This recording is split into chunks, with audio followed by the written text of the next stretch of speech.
മഹാസഖ്യം വലിയ നടുക്കത്തിലാണ്. ഇത്രയും വലിയൊരു ആഘാതം, ഇത്രയും വലിയൊരു തോൽവി ഏറ്റുവാങ്ങേണ്ടി വന്നതിൻ്റെ നടുക്കത്തിലാണ് ഇന്ത്യ സഖ്യമുള്ളത്. അച്യുതൻ, എങ്ങനെയാണ് ഈ തോൽവിയെ, ഇത്രയും വലിയൊരു തിരിച്ചടിയെ മഹാസഖ്യം വിലയിരുത്തുന്നത്, ഇന്ത്യ സഖ്യം വിലയിരുത്തുന്നത്? നേരത്തെ ഈ വോട്ടുകൊള്ളയുമായി ബന്ധപ്പെട്ടുള്ള ആരോപണങ്ങൾ അതിശക്തമായി ഉയർത്തുന്നുണ്ടായിരുന്നു. പക്ഷേ അത് ജനം തള്ളി, ഈ തെരഞ്ഞെടുപ്പ് വിധിയിലൂടെ ജനം തള്ളി എന്നുള്ള പ്രതിരോധമൊക്കെ BJP തീർക്കുന്നതിനിടയിൽ ഇത് മുഴുവൻ വോട്ടുകൊള്ളയാണ്, തെളിവുകൾ പിന്നാലെ വരും എന്ന പ്രതികരണമാണല്ലോ മഹാസഖ്യ നേതാക്കളുടെ ഭാഗത്തുനിന്നുണ്ടാവുന്നത്. അച്യുതൻ,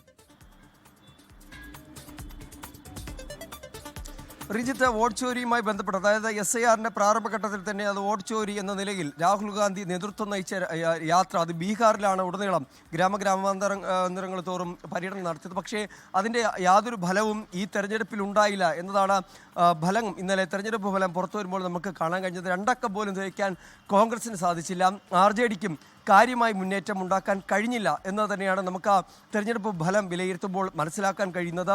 കാരണം 2 പാർട്ടികളും ഇത്തവണ കൈകോർത്തുകൊണ്ട് രാഹുൽ ഗാന്ധി ഉൾപ്പെടെ ഒറ്റക്കെട്ടായി മുന്നോട്ട് വന്ന് പ്രചരണം നടത്തിയപ്പോൾ കൂടിയും അത് ഒരു തരത്തിലും മഹാഗഡ്ബന്ധിന് അനുകൂലമായ ഒരു തരംഗം സൃഷ്ടിക്കാനായി കഴിഞ്ഞില്ല എന്ന് തന്നെയാണ്.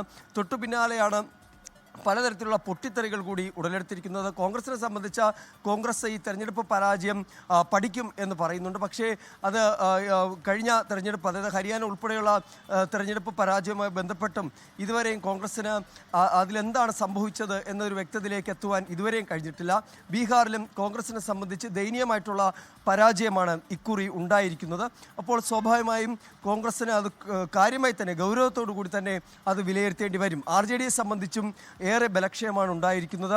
ലാലു പ്രസാദ് യാദവിൻ്റെ കുടുംബത്തിൽ തന്നെ ഈ ഒരു തെരഞ്ഞെടുപ്പ് പരാജയം പൊട്ടിത്തെറികൾക്കാണ് ഇടയാക്കിയിരിക്കുന്നത്. ഇന്ന് രോഹിണി ആചാര്യ പരസ്യമായി എക്സിൽ കുറിക്കുകയുണ്ടായത് തൻ്റെ രാഷ്ട്രീയം ഇവിടെ താൻ ഉപേക്ഷിക്കുന്നു, ഒപ്പം തന്നെ കുടുംബവുമായുള്ള ബന്ധവും ഉപേക്ഷിക്കുകയാണ് എന്നാണ് രോഹിണി ആചാര്യ പരസ്യപ്പെടുത്തിയിരിക്കുന്നത്. സഞ്ജയ് യാദവ് തന്നോട് ആവശ്യപ്പെട്ടതും ഇതാണ്. നേരത്തെ സഞ്ജയ് യാദവിനെതിരെ ആരോപണം ഉന്നയിച്ചൊരു വ്യക്തി കൂടിയാണ് രോഹിണി ആചാര്യ. അപ്പോൾ സഞ്ജയ് യാദവ് തന്നോട് ആവശ്യപ്പെട്ടതും ഇതാണ്, അതുകൊണ്ട് താൻ രാഷ്ട്രീയ പ്രവർത്തനം അവസാനിപ്പിക്കുന്നു എന്നുള്ളതാണ്. അപ്പോൾ സ്വാഭാവികമായും മഹാഗഡ്ബന്ധനിൽ ഒരു പൊട്ടിത്തെറിയാണ് നിലവിലുണ്ടായിരിക്കുന്നത്. എന്തായാലും നിലവിലെ സാഹചര്യങ്ങൾ അത് കലങ്ങി ഇതുവരെയും തെളിഞ്ഞിട്ടില്ല. അത് ഇത്തരത്തിൽ രൂക്ഷമായി തുടരുന്ന ഒരു സാഹചര്യമാണ് ബീഹാറിലുള്ളത്.